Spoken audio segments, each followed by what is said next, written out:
आप सभी को जय मसीह की।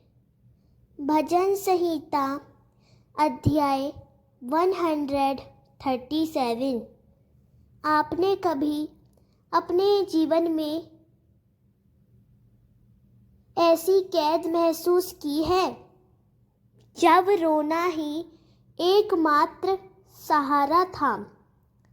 भजन संहिता 137 हमें बाबुल की नदियों के किनारे रोते हुए विश्वासियों की करुण पुकार सुनाती है। यह सिर्फ उनकी कहानी नहीं, यह हमारी भी कहानी है। अगर आप भी मुसीबतों की जंजीरों में बंधे हैं, तो यह संदेश आपकी आत्मा को छू जाएगा। जानिए कैसे भगवान आंसुओं को गीतों में बदल देते हैं। वचन 1। हम बाबुल की नदियों के किनारे बैठे और जब हमने शियोन को याद किया तो हम रो पड़े। व्याख्या। इस वचन में इज़राइलियों का दुख प्रकट होता है। वे अपने देश से दूर कैद में हैं। बाबुल की नदियों के पास बैठकर वे यरूशलेम, शियोन और मंदिर की याद करते हुए आंसू बहाते हैं। विश्वासियों के लिए यह स्मरण है कि जब हम पाप या संसार में कैद जैसे हालात में पड़ते हैं, तो हमें अपने स्वर्गीय घर और परमेश्वर की उपस्थिति की याद आती है। वचन 2। हमने अपने वीणा को उनके बीच के विलों के पेड़ों पर टांग दिया। व्याख्या। उनके पास गाने के लिए वाद्ययंत्र तो थे, परंतु मन में आनंद नहीं था। उन्होंने अपनी वीणाओं को पेड़ों पर टांग दिया। इसका अर्थ है कि कैद और दुख में वे परमेश्वर के लिए गीत गाने में असमर्थ हो गए। यह हमें सिखाता है कि पाप और सांसारिक बंधन हमारे हृदय का गीत छीन लेते हैं। केवल स्वतंत्रता और प्रभु की उपस्थिति में ही सच्चा स्तुति गीत निकल सकता है। वचन 3। क्योंकि वहाँ के कैद करने वालों ने हमसे गीत गाने को कहा और हमारे पीड़क हमारे से आनंद से गाने की मांग करने लगे। उन्होंने कहा, शियोन के गीतों में से एक गाओ। व्याख्या। बाबुलियों ने इज़राइलों से मजाक करते हुए शियोन के गीत गाने को कहा। वे उनका अपमान करना चाहते थे, लेकिन इज़राइलियों के लिए यह संभव न था, क्योंकि सियोन के गीत परमेश्वर की उपस्थिति में गाए जाते हैं। यह हमें बताता है कि संसार अक्सर हमसे हमारे विश्वास का मजाक उड़ाने की कोशिश करता है, परंतु परमेश्वर की उपस्थिति से दूर होकर हम सच्ची आराधना नहीं कर सकते। वचन 4। परंतु हम परदेश में रहते हुए यहोवा का गीत कैसे गा सकते हैं? व्याख्या। यह प्रश्न उनके टूटे हुए हृदय की गवाही है। वे समझते हैं कि प्रभु का गीत पवित्र है और उसे अपवित्र भूमि में उचित नहीं।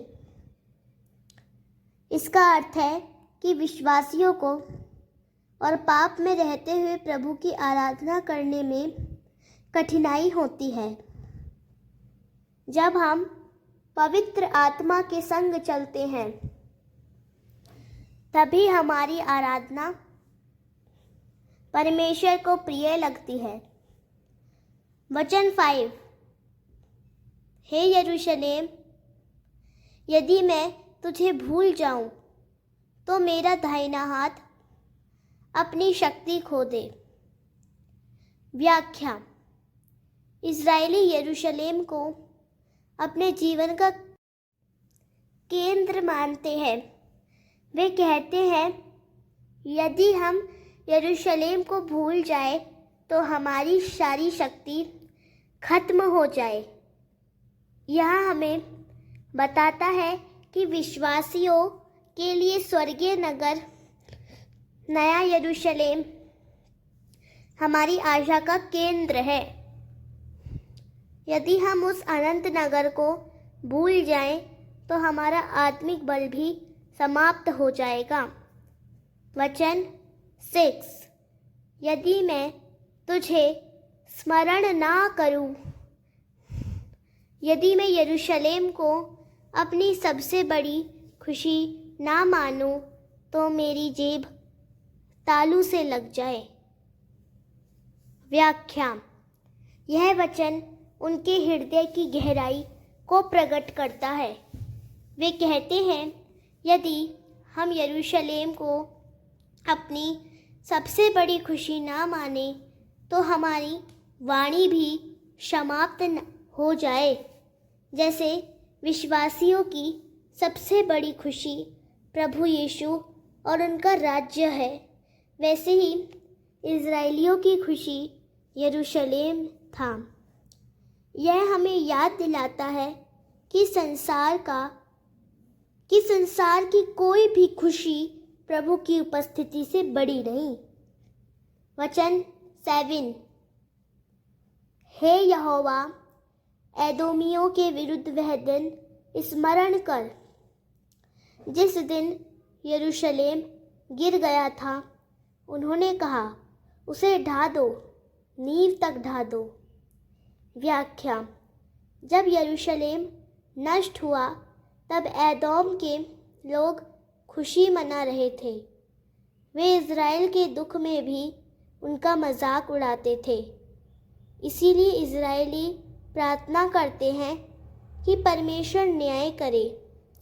यह हमें सिखाता है कि जब शत्रु हमारी कठिनाई पर हंसते हैं तो हमें बदला लेने की नहीं बल्कि न्याय को परमेश्वर पर छोड़ने की आवश्यकता है।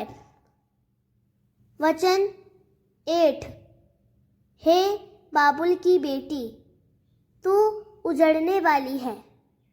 धन्य है वह जो तुझसे वैसा ही करेगा जैसा तूने हमसे किया। व्याख्या। यहाँ न्याय की भविष्यवाणी है। बाबुल ने इज़राइल पर अत्याचार किया, लेकिन परमेश्वर बाबुल का न्याय करेगा। विश्वासियों के लिए यह आशा है कि परमेश्वर अन्याय को अनदेखा नहीं करता। हर अत्याचार का न्याय परमेश्वर अपने समय पर करेगा। वचन 9। धन्य है वे जो तेरे बच्चों को पकड़कर चट्टान पर पटक देगा। व्याख्या। यह वचन कठोर प्रतीत होता है, परंतु इसका अर्थ न्याय की घोषणा है। बाबुल ने इज़राइल के बच्चों के साथ भी क्रूरता की थी, इसीलिए परमेश्वर उसी प्रकार का न्याय उन पर लाएगा। यह हमें याद दिलाता है कि परमेश्वर के न्याय से कोई भी राष्ट्र या व्यक्ति बच नहीं सकता। यह भविष्य में अंतिम न्याय का भी प्रतीक है, जब प्रभु यीशु लौटेंगे और सारे दुष्टों का अंत करेंगे। आप भी बाबुल की नदियों के किनारे रो रहे हैं। अगले वीडियो में जानिए कैसे परमेश्वर आपकी कैद को आज़ादी में बदलता है। भजन संहिता अध्याय 137 हमें बताती है आंसुओं का गीत भी एक दिन विजय का गीत बन जाएगा। क्या आप वो दिन देखना चाहते हैं? तो चैनल को अभी सब्सक्राइब करें। याद रखिए, बाबुल की नदियाँ सिर्फ रोने की जगह नहीं, बल्कि वापसी की तैयारी है। क्या आप भी वापसी के लिए तैयार हैं? जैसे इज़राइल ने कैद ने गाना छोड़ दिया था, क्या आपने भी अपना स्तुति गीत खो दिया है? आमीन। प्रभु आप सभी को आशीष करे। आप सभी को जय मसीह की।